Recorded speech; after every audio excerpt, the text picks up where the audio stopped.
ഭയങ്കര സ്ട്രോങ് ആയിട്ടുള്ള language use ചെയ്യത്തില്ലേ. ഒരു മൊട്ടത്തലേനില്ലേ 6 pack ഉണ്ടെങ്കിൽ എൻ്റെ സെയിൽസ് ടീമിൽ ഹയർ ചെയ്യുള്ളൂ എന്നുള്ളൊരു മോട്ടിവേഷൻ സ്പീക്കർ ചെയ്യുന്നത്. All these fools sitting in front of me paid me $12,000. Now I have to look at their ugly faces. ഞാൻ എഗ്രി ചെയ്യുന്നുണ്ട്. ടോപ്പിക്ക് ഹുക്കാവുന്നുണ്ട്. എനിക്ക് പേഴ്സണലി എക്സ്പീരിയൻസ് ഉണ്ട്. അപ്പം വെയിറ്റ്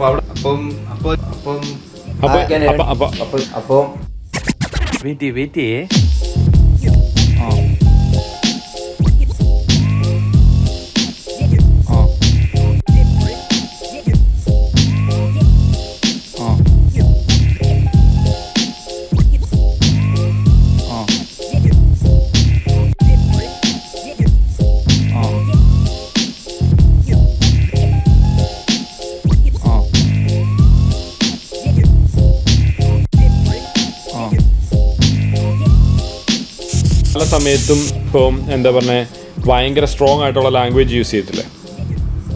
അതായത് ഇവിടുത്തെ നാട്ടിലെ വല്ല ഷിറ്റ്നോ അല്ലെങ്കിൽ ഫക്നോ ഇങ്ങനത്തെ വാക്കുകളൊക്കെ ഉപയോഗിക്കത്തില്ലേ. പ്രൊഫാനിറ്റി ഉപയോഗിക്കും.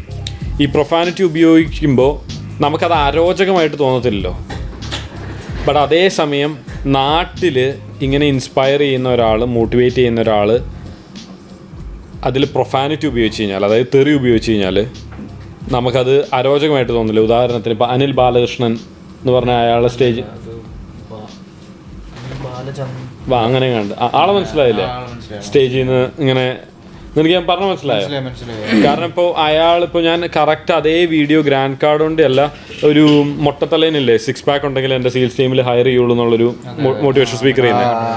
അപ്പോൾ ആ ചങ്ങാതിയുടെ ഒരു വീഡിയോയിൽ all these fools paid me $12,000. അയാളുടെ ആണോ അതെയോ ഗ്രാൻഡ് കാർഡ് വേണ്ടിയാണോ എന്നറിയില്ല. all these fools sitting in front of me paid me $12,000. Now I have to look at their ugly faces. Grand card ഉണ്ട് ഒരു മോട്ടിവേഷണൽ ഇതിൽ മോട്ടിവേഷണൽ അല്ല, പുള്ളിയുടെ ഒരു കോച്ചിങ് സെമിനാറിലോ അല്ലെങ്കിൽ ആ വർക്ക്ഷോപ്പിലോ ആ ഓൺലൈൻ സെഷനിൽ പുള്ളി സ്റ്റേജിൻ്റെ മുമ്പിൽ നിന്ന് പറയുന്ന ഇതാണിത്. റൈറ്റ്? ഇതേപോലെ തന്നെ വെരി സിമിലർ കേസ് അല്ലായിരുന്നോ ഇയാളുടെ? അത് ലൈക്ക് ഞാൻ എഗ്രി ചെയ്യുന്നുണ്ട്. കാരണം എന്താ വെച്ച് കഴിഞ്ഞാൽ നമ്മുടെ ട്രെയിനിങ് എത്രമാത്രം ഹാർഡാണോ അത്രമാത്രം ഈസി ആയിരിക്കും ഫീൽഡിൽ നിന്ന് പറയുന്നൊരു ലോജിക്കില്ലേ. ഇപ്പോൾ അവൻ്റെ സെയിൽസ് ടീമിനെ ട്രെയിൻ ചെയ്യിപ്പിക്കുമ്പോൾ ഭയങ്കര സോഫ്റ്റായിട്ട് ട്രെയിൻ ചെയ്യിപ്പിക്കുന്നതിന് പകരം അവന് ഫീൽഡിൽ ഇറങ്ങി കഴിഞ്ഞ് കഴിഞ്ഞാൽ കിട്ടുന്നതിൻ്റെ മാക്സിമം ഇവിടുന്നേ കൊടുത്തു വിടുക. സോ ഫീൽഡിൽ ഇറങ്ങി കഴിഞ്ഞ് കഴിഞ്ഞാൽ അവൻ ഫേസ് ചെയ്യാൻ പോകുന്ന പ്രോബ്ലംസ് അവൻ അത്ര വലിയ ഫേസ് ഇതായിട്ട് തോന്നുന്നു. ഇപ്പം ഞാൻ ഇതിൽ ഉദ്ദേശിച്ച ഡയറക്ഷൻസ് ഏതൊക്കെയാണ് ഞാൻ പറഞ്ഞുതരാം. ഒന്ന്, അത് സാംസ്കാരികമായൊരു ഡിഫറൻസ് ആണോ അതെയോ നാട്ടിലെ അതെ സാംസ്കാരികമായ ഡിഫറൻസ് ആണെങ്കിൽ ഈ മോട്ടിവേഷൻ സ്പീക്കേഴ്സ് അതുമായിട്ട് അഡാപ്റ്റ് ചെയ്തിട്ട് വേണം ചെയ്യാനായിട്ട്, ആ ഒരു സംസ്കാരത്തെയൊക്കെ ബഹുമാനിച്ചുകൊണ്ട്.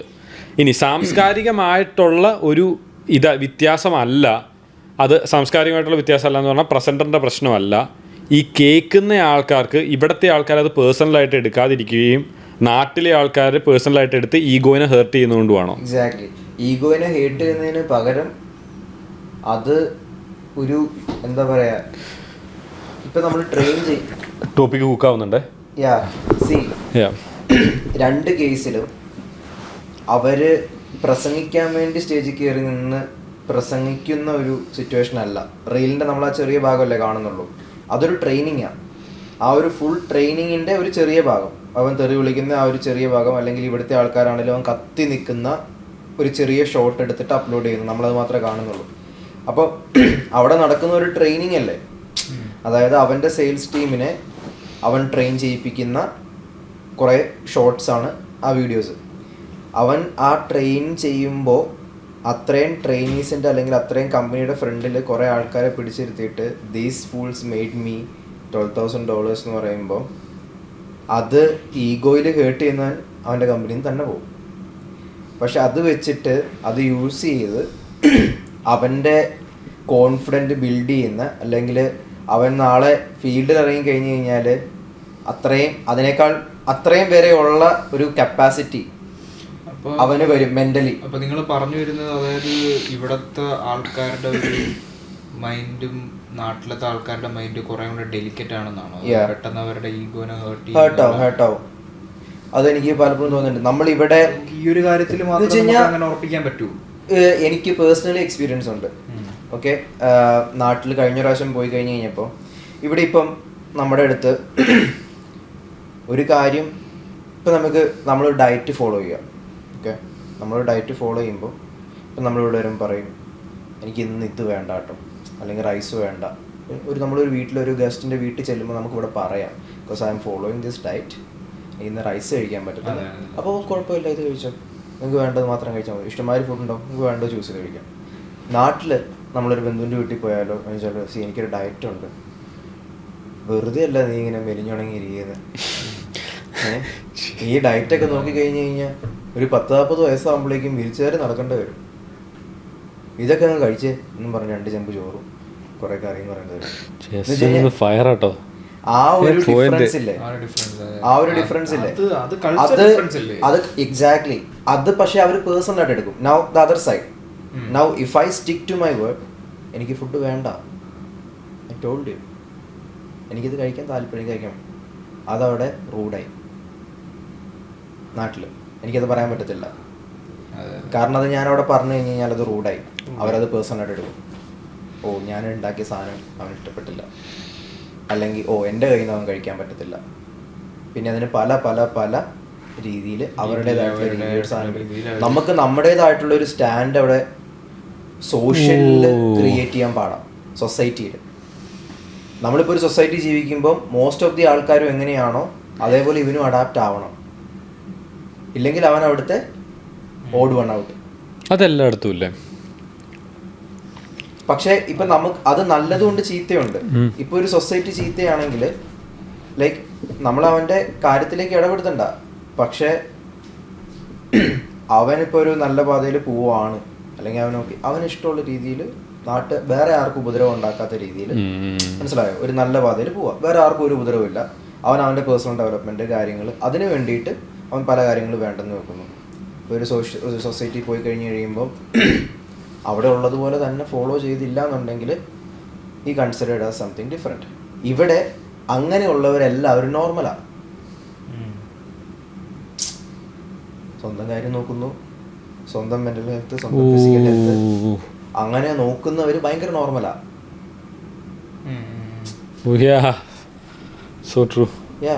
ഇപ്പോൾ നമുക്ക് ഇവിടെ കുറേ കൂടി ഇവിടുന്ന് ഞാൻ നാട്ടിൽ പോയി വന്നപ്പോഴത്തേക്കും എൻ്റെ കംപ്ലീറ്റ് സിസ്റ്റം ഫക്ഡ് അപ്പ് ആയി.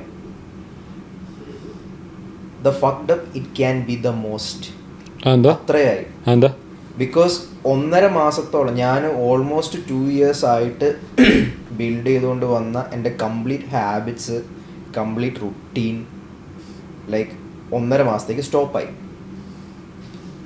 ഞാനിവിടുന്ന് പോകുമ്പോൾ എൻ്റെ മനസ്സിൽ ലൈക്ക് ഒരു പേടിയുണ്ടായിരുന്നു, 6 വർഷത്തിന് ശേഷം പോവുകയാണ്, അവിടെ ചെന്ന് കഴിഞ്ഞ് കഴിഞ്ഞാൽ ഈ ഫോണിൽ കണ്ട് എല്ലാവരെയും സംസാരിച്ചല്ലാതെ നേരിട്ട് 6 വർഷത്തിന് ശേഷം കാണുമ്പോൾ എങ്ങനെയായിരിക്കും, ലൈക്ക് ആൾക്കാരെങ്ങനെയായിരിക്കും, നാടെങ്ങനെയായിരിക്കും. I am so comfortable and happy with the current routine and the life that I am having. പക്ഷെ ഞാൻ അവിടെ ചെന്ന് കഴിഞ്ഞാൽ അവരുടെ രീതിയിലേക്ക് അഡാപ്റ്റ് ആവേണ്ട വരും. ഞാൻ പ്രിപ്പയർ ചെയ്താൽ പോണേ. അപ്പോൾ അപ്പോൾ എനിക്ക്, കാരണം ഞാൻ 6 മാസത്തിന് ശേഷം വരുക, എല്ലാവരും എന്നാ വരുന്നത് ആ ഒരു എക്സൈറ്റ്മെൻറ്റിൽ ഇരിക്കുക. അന്നേരം ഞാൻ വന്നിട്ട് എനിക്ക് ഇവർ വിളിക്കുമ്പോൾ വീട്ടുകാരെയൊക്കെ വിളിച്ച് ഞാൻ പറയുന്നു, വരുമ്പോൾ അതുണ്ടാക്കി തരാട്ടോ, ഇതുണ്ടാക്കി തരാട്ടോ. ഇതൊന്നും ഇവിടെ കിട്ടാഞ്ഞിട്ടല്ല, ഇവിടുന്ന് അങ്ങോട്ട് പോകുമ്പോൾ നാട്ടിലേക്കാളുള്ള നല്ല ക്വാളിറ്റി നമുക്ക് സാധനം മേടിച്ചുകൊണ്ട് പോകാൻ പറ്റും. നാട്ടിലെ സാധനങ്ങൾ അത്ര അവൈലബിൾ അല്ല ഇവിടെ. പക്ഷേ നമുക്കവിടെ പോകുമ്പോൾ അവരോട് ഉള്ള ആ ഒരു ബഹുമാനം നമ്മൾ കാണിക്കാൻ വേണ്ടി നമ്മളതെല്ലാം കഴിച്ചേ പറ്റുള്ളൂ. കാരണം നമ്മുടെ വല്യമ്മനാണേലും അല്ലെങ്കിൽ ആ പാരൻസ് ആണേലും അവരുണ്ടാക്കി തരുന്ന സാധനങ്ങൾ നമുക്ക് കഴിക്കാതിരിക്കാൻ പറ്റത്തില്ല. Even though it's unhealthy, even though അത് നമ്മുടെ ഡയറ്റിലില്ലാത്ത സാധനമാണെങ്കിൽ നമ്മളത് ഫോഴ്സ്ഡാണ്. കാരണം നമുക്ക് രണ്ടും അറിയാം, പക്ഷെ നമുക്ക് ആ ഒരു ഡിഫറൻസ് ഇല്ലേ. ഇപ്പോൾ ഇവിടെ ഞാൻ ഇതാണ് ഡയറ്റാണ് ഫോളോ ചെയ്യുന്നത്, ഓക്കെ ഗുഡ്. വേറൊരാൾ ഇന്ന ഡയറ്റ്, ഓക്കെ ഗുഡ്. ആ റെസ്പെക്റ്റ് ചെയ്യുന്നുണ്ട് നമ്മൾ, ഓരോ ആൾക്കാരുടെ ആ ഒരു പേഴ്സണൽ ഇഷ്ടങ്ങൾ നമ്മൾ റെസ്പെക്റ്റ് ചെയ്യുന്നുണ്ട് ഇവിടെ. നിനക്ക് അത്രയും കോൺട്രാസ്റ്റ് തോന്നിയായിരുന്നോ? പറയുകയാണെന്നുണ്ടെങ്കിൽ ഇപ്പോൾ ഇവിടുത്തെ ഒരു കാര്യം പറയുകയാണെന്നുണ്ടെങ്കിൽ എല്ലാവരും ഒരു ഇൻഡിവിജ്വൽ മൈൻഡ് സെറ്റാണെന്ന് എനിക്ക് തോന്നുന്നത്. അതായത് ഇപ്പം ഇവിടെ ഇപ്പോൾ ഈ പറഞ്ഞ പോലെ സ്വന്തം കാര്യം നോക്കുന്നു, ചെയ്യുന്നു, കാര്യങ്ങൾ നോക്കുന്നു, വെൽത്ത് നോക്കുന്നു, പണിക്ക് പോകുന്നു, വരുന്നു, ആ ഒരു രീതിയാണ് ഇവിടെ. ബട്ട് അറ്റ് സെയിം ടൈം ആ ഒരു എക്കോസിസ്റ്റം ബാലൻസ് ആയി പോകുന്നുണ്ട്. എല്ലാവരും ഇൻഡിവിജ്വൽ ആണ്, എല്ലാവർക്കും ഓക്കെയാണ്, എല്ലാവരും ഇതൊക്കെയാണ് ചെയ്യുന്നത്, ഇൻഡിവിജ്വലി ഗ്രോ ആവുന്നുണ്ട് എല്ലാവരും. അതുകൊണ്ട് ആർക്കും കുറ്റങ്ങളും ഇല്ല, പരാതികളും ഇല്ല. ഇപ്പോൾ ഒരു പരിപാടിക്ക് വിളിച്ചിട്ട് പോയില്ലെന്നും പറഞ്ഞ് അയ്യോ അവൻ വന്നില്ലല്ലോ, അവൻ എന്തുകൊണ്ട് വന്നു, അവന് വരാൻ പറ്റിയില്ല, ഓക്കെ കഴിഞ്ഞു, നാളെ ഒരു ടെക്സ്റ്റ് മെസ്സേജ്, ഇന്നായിരുന്നു പ്രശ്നം. കാരണം ഈ വിളിക്കുന്നവനും അറിയാം പ്രയോറിറ്റീസ്, അവരവരുടെ പ്രയോറിറ്റീസ് ആയിരിക്കും ഫസ്റ്റ്. അപ്പോൾ അത് കഴിഞ്ഞിട്ടേ ഉള്ളൂ വേറെ എന്തു എന്നുള്ള കാര്യം അവർക്കറിയാം. അപ്പോൾ അവർക്ക് അത് അറിയാവുന്നത് കൊണ്ട് കുഴപ്പമില്ല, ഇവിടുത്തെ എല്ലാ കാര്യങ്ങളും അങ്ങനെ പോകും. ഇപ്പം നാളെ ഇപ്പം സ്പെൻസണിപ്പം എന്നെ വിളിച്ചിട്ട് ഇങ്ങനെ പറയുക, അപ്പം നാളെ ഒന്ന് ഇങ്ങനെ ഒരു പരിപാടിയുണ്ട്. അപ്പോൾ ഞാൻ പറയുന്നു നാളെ എനിക്ക് വേറൊരു ഇമ്പോർട്ടൻ്റ് ആയിട്ടുള്ളൊരു കാര്യമുണ്ട്, അത് ഒഴിച്ചുകൂടാൻ പറ്റാത്തൊരു കാര്യം. കുഴപ്പമില്ല, നമുക്കെന്നാൽ പിന്നെ ഒരു ദിവസം കൂടാം. കാരണം സ്പെൻസൺ അറിയാം നമുക്കിവിടെ എല്ലാവർക്കും അവരവരുടേതായിട്ടുള്ള കാര്യങ്ങളുണ്ട്, എല്ലാവരും അവരവരുടെ കാര്യത്തിന് ഓടിക്കൊണ്ടിരിക്കുക. അപ്പം നമുക്ക് തമ്മിൽ ഇവിടുത്തെ ഉള്ള ആൾക്കാർക്ക് തമ്മിൽ ആ ഒരു അണ്ടർസ്റ്റാൻഡിങ് ഉണ്ട്. പക്ഷേ ഈ പറഞ്ഞ പോലെ നിങ്ങൾ ഈ നാട്ടിൽ പോകുമ്പോഴത്തേക്ക് അത് വേറെ ഒരു പിക്ചറാണ് അവിടെ. അപ്പൊ അവിടെ ഇപ്പം ഫോർ എക്സാമ്പിൾ പക്ഷെ ആ ഒരു കാര്യത്തില് നാട്ടില് പിള്ളേര് പുതിയ ജനറേഷൻ പുതിയ ജനറേഷനുമായിട്ട് നമ്മൾ കുറെ കൂടി ഇടപഴകുമ്പോൾ we can relate a lot. ഞാൻ ഈ ഒരു പോയിന്റ് ഒന്ന് എക്സ്ട്രാ ഇത് ചെയ്തോട്ടെ, നീ പറയുന്ന പോയിന്റ് ഒന്നോടെ ഞാൻ എക്സ്ട്രാക്ട് ചെയ്തോട്ടെ. I feel like the thing is the truth of the matter is, let's say നമുക്കൊരു 1ാം ക്ലാസ് തൊട്ടൊരു ക്ലോസ് ആയിട്ടുള്ളൊരു ഗ്രൂപ്പ് ഓഫ് ഫ്രണ്ട്സ് ഉണ്ടെന്ന് ഓർത്തോ, റൈറ്റ്? അതിങ്ങനെ 1ാം ക്ലാസ്സിൽ നമുക്ക് എന്താണ്, നമ്മുടെ പേരൻസിൻ്റെ കീഴിലാണ് നമുക്ക് ഒറ്റയ്ക്ക് ഒരു ഫ്രണ്ടിൻ്റെ വീട്ടിലൊന്നും പോകാനുള്ള പക്വതയില്ല, അതിനുള്ള കെൽപ്പുമില്ല. അപ്പോൾ ആ ഒരു ടൈമിലൊന്നും അങ്ങനെ പേരൻസ് റെസിസ്റ്റ് ചെയ്യുന്ന കാരണം നമുക്ക് ഒത്തിരി ഹാങ് ഔട്ട് ചെയ്യാൻ പറ്റില്ല. പക്ഷേ സ്കൂളിൽ കാണുമ്പോൾ നമ്മൾ ഹാങ് ഔട്ട് ചെയ്യുന്നു, ചില്ല് ചെയ്യുന്നു, അവരവരുടെ പ്രയോറിറ്റി ഒന്നും നോക്കുന്നില്ല, അതിന് സെൻസും ഇല്ല, ഒന്നുമില്ല. അത് കഴിഞ്ഞ് ഒരു 10 വയസ്സൊക്കെ കഴിഞ്ഞ് ഒരു 13 വയസ്സൊക്കെ 6, 7, 8 എത്തുമ്പോഴത്തേക്കും, അല്ലെങ്കിൽ 7, 8, 9 എത്തുമ്പോഴത്തേക്കും നമുക്ക് കുറച്ചും കൂടി ഫ്രീഡം കിട്ടുന്നു. നമ്മൾ ഫ്രണ്ട്സിൻ്റെ കൂടെ കുറച്ചും കൂടി ചില്ല് ചെയ്യുന്നു. 10, 10+1, +2 പിന്നെയും കുറച്ചും കൂടി അങ്ങനെ കൂടി വന്ന അവസാനം കോളേജിൽ ഇതിൻ്റെ പീക്കിലെത്തി. ആർക്കും ആരുടെയും പ്രയോറിറ്റിയിൽ അവരവരുടെ പ്രയോറിറ്റിയിൽ നിന്നൊന്നും ഒരു താല്പര്യമില്ല, ഫ്രണ്ട്സിൻ്റെ കൂടെ കമ്പനി അടിച്ച് അതിൻ്റെ പീക്കിലെത്തി. അതിനുശേഷം ഇതിനു മുമ്പ് ഇത് ഇങ്ങനെ വരുന്നത് നോക്ക്, ഇങ്ങനെ വന്ന് പീക്കിലെത്തിയിട്ട് പിന്നെ ഇങ്ങനെ പോകും. പിന്നെ നെക്സ്റ്റ് ഫേസിൽ പിന്നെ എന്താണ്, ഇങ്ങനെ പോയിട്ട് പിന്നെ എനിക്ക് തോന്നുന്നു റിട്ടയർമെൻ്റ് ഒക്കെ ആകുമ്പോൾ എല്ലാവരും ഇതുണ്ടെങ്കിൽ തിരിച്ചു വരും. അപ്പം അതാണ് അതിൻ്റെ ഒരു നാച്ചുറൽ ഫ്ലോ. അതൊരു ലോ ഓഫ് നേച്ചർ എന്ന് പറഞ്ഞ പോലെ. എക്സാക്ട്ലി. അപ്പോൾ അതായത് ഇനി ഇങ്ങനെ ഈ പീക്ക് എന്ന് പറയുമ്പോൾ അതിൻ്റെ അകത്ത് ഒത്തിരി ക്വാണ്ടിറ്റി ഉണ്ട്, ഒത്തിരി ക്വാണ്ടിറ്റിയിൽ നമ്മൾ അങ്ങോട്ടും ഇങ്ങോട്ടും മെർജ് ചെയ്യുന്നുണ്ട്. പക്ഷേ ആ സംഭവങ്ങളുടെ ആ ഇവൻസിൻ്റെ ക്വാളിറ്റി കുറവായിരിക്കും. കോളേജിൽ ഇതിലൊക്കെ നമ്മൾ ചിലപ്പോൾ ഇങ്ങനെ മീനിങ് ആയിട്ടല്ല നമ്മൾ കുറേ കാര്യങ്ങൾ ചെയ്യുന്നത്. കുറേ പേരായിട്ട് അതും ഇതൊക്കെ ചെയ്യുന്നുണ്ട്. ചിലത് നമുക്ക് എൻജോയ് ചെയ്യും, ചിലത് നമ്മൾ എൻജോയ് ചെയ്തില്ല. ക്വാളിറ്റി കുറവായിരിക്കും, ഒത്തിരി ക്വാണ്ടിറ്റി കാണും. പക്ഷെ അതിന് ശേഷം എന്ത് സംഭവിക്കുന്നു കഴിഞ്ഞാൽ പയ്യെ ഈ ക്വാണ്ടിറ്റി കുറഞ്ഞു വരികയും പക്ഷെ ക്വാളിറ്റി കൂടി വരികയും ചെയ്യും. ഫോർ ഇൻസ്റ്റൻസ് നമ്മൾ വാൾബുക്കിലൊക്കെ നിൽക്കുമ്പോൾ നമ്മൾ എല്ലാ ദിവസവും ഹാങ് ഔട്ട് എല്ലാം കഴിഞ്ഞ് ഇപ്പോൾ നമ്മൾ 3 ആഴ്ച കൂടുമ്പോൾ ഒരിക്കലേ മീറ്റ് ചെയ്യുള്ളൂ. പക്ഷെ എപ്പോൾ മീറ്റ് ചെയ്തോ ദ മൊമെന്റ്സ് ആർ മാജിക്കൽ, കൂടി വരും. ഇനി ഇതിൻ്റെ എന്ത് പറയും, ഇതിൻ്റെ ക്വാണ്ടിറ്റി ഇനിയും കുറയും. ചിലപ്പോൾ ഈ 3 വീക്ക് എന്നുള്ളത് നിങ്ങൾ കല്യാണം കഴിച്ചാൽ ആ ഒരു സ്റ്റേജ് എത്തുമ്പോഴത്തേക്കും വൺസ് ഒരു മാസത്തിലാവും. അപ്പോൾ പിന്നെ നമ്മൾ സ്പെൻഡ് ചെയ്യുന്ന ടൈം അതിൻ്റെ ആ ക്വാണ്ടിറ്റി ഇനി എൻ്റെ പീക്കിലെത്തും. ക്വാളിറ്റി അതിൻ്റെ പീക്കിലെത്തും. നമുക്ക് ആ ഒരു ഇപ്പം നമ്മൾ ഈ സെയിം ക്വാളിറ്റിയിൽ മേ ബി എല്ലാ ദിവസവും ഈ സെയിം കൂടുതലുണ്ടെന്ന് വിചാരിച്ചു നോക്കുക, അത് നമുക്ക് ആ ക്വാളിറ്റി എക്സ്പീരിയൻസ് ചെയ്യാൻ പറ്റത്തില്ല. ലൈക്ക് എവറി ഡേ ഉണ്ടെങ്കിലും ഇറ്റ് ഹാസ് ക്വാളിറ്റി, നമുക്ക് അതൊരു പിന്നെ എവറി ടൈം ഇത് ചെയ്യുമ്പോൾ നമുക്ക് കിട്ടുന്ന ആ ഒരു എക്സ്റ്റസി കാരണം it's almost like A drug. Every 3 വീക്സിൽ നിനക്ക് തോന്നാറില്ലേ ഇനി ഞാൻ വേറൊരു സംഭവം പറയാം. ഞാൻ നോട്ടീസ് ചെയ്ത വേറൊരു സംഭവം. നമ്മൾ ഈ ചെറുതായിരുന്നപ്പോൾ 5ാം ക്ലാസ്സിലൊക്കെ പഠിക്കുമ്പോൾ നമുക്ക് കസിൻസൊക്കെ ഇല്ലേ. ഇപ്പോൾ ഈ കസിൻസൊക്കെ വരാൻ വേണ്ടി നമ്മളിങ്ങനെ എക്സൈറ്റഡ് ആയിട്ടിരിക്കട്ടെ. പക്ഷേ കസിൻസ് ഒന്നും നിനക്ക് കൊണ്ടുതരാൻ വേണ്ടിയല്ല, ചുമ്മാ അവരുടെ കൂടെ കമ്പനി അടിക്കാൻ വേണ്ടി മാത്രം. പിന്നെ ഈ കസിൻസൊക്കെ പോകുമ്പോൾ നിനക്ക് വിഷമം തോന്നത്തില്ലേ? അത് അവരൊന്നും നിൻ്റെ നിന്ന് എടുത്തുകൊണ്ട് പോകുന്നതുകൊണ്ടല്ല, അവർ പോകുന്നതിൻ്റെ ജെന്യുവൻ ആയിട്ടുള്ള ഇന്നസെൻ്റ് ആയിട്ടുള്ളൊരു വിഷമം. അത് നഷ്ടപ്പെട്ടു പോയിട്ട് എനിക്ക് പിന്നീട് അതുപോലെ ഒരു എക്സൈറ്റ്മെൻറ്റ് ഇപ്പം കിട്ടുന്നത് നിങ്ങൾക്ക് വേണ്ടി കാത്തിരിക്കുമ്പോഴാണ്.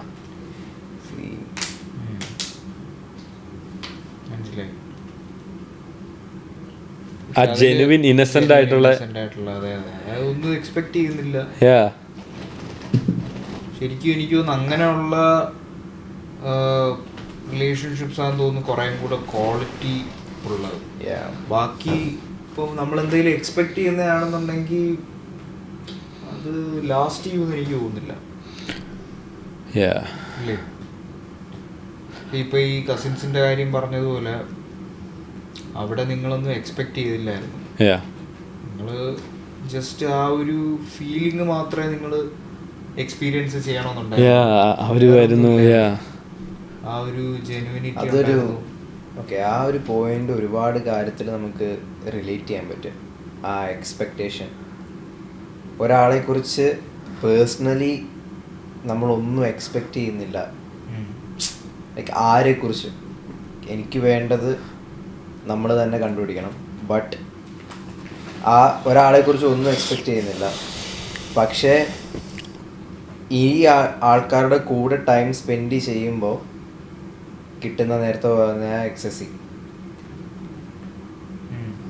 ലൈക്ക് അതൊരു കാരണം നമ്മൾ കഴിഞ്ഞ ഈ പോഡ്കാസ്റ്റിൽ പറഞ്ഞ പോലെ നമ്മളെല്ലാവരും ലൈക്ക് ഇൻഡിപെൻഡൻറ്റ് തിങ്കേഴ്സാണ്. നമ്മുടെ ജിജ്ഞാസയുടെ ടൈറ്റിൽ തന്നെ ലൈക്ക് ഓരോ ആൾക്കാരും ഓരോ രീതിയിൽ ചിന്തിക്കുന്നത്. പക്ഷേ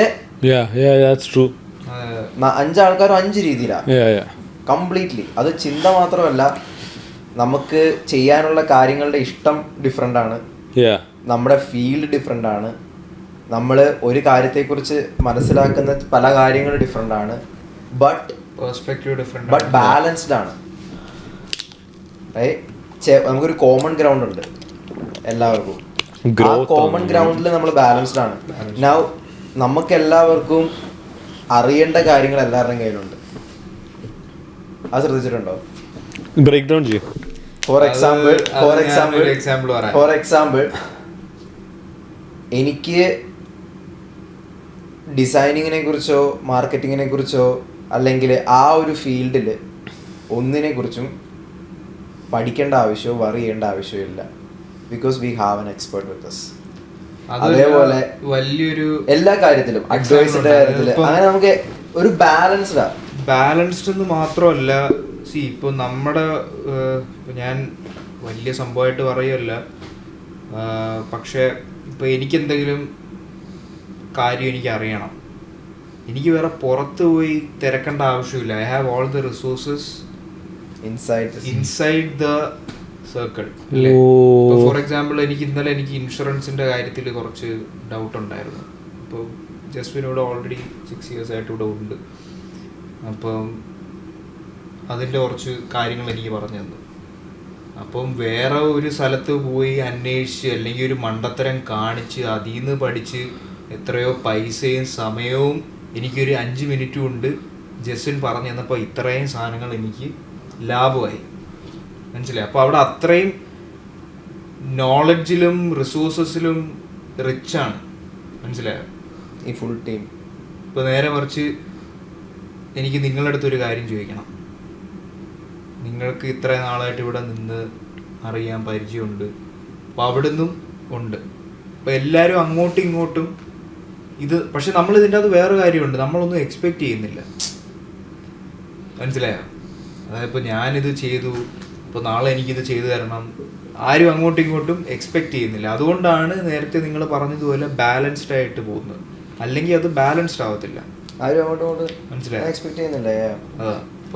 അതായത് ഞാൻ ഇത്രയും ചെയ്തു കൊടുത്തു, ഓക്കെ, ഇനി നാളെ ഇപ്പം നമുക്കൊരു സിറ്റുവേഷൻ വന്നു കഴിഞ്ഞാലും ആർക്കും ഹെൽപ്പ് ചെയ്യാൻ പറ്റിയില്ലെങ്കിലും അതിന് നമ്മൾ തന്നെ സൊല്യൂഷൻ കണ്ടുപിടിക്കും. പക്ഷെ അന്നേരം ഇമാരൊന്നും എനിക്ക് ചെയ്തു തന്നില്ല എന്ന് ആരും ചിന്തിക്കത്തില്ല.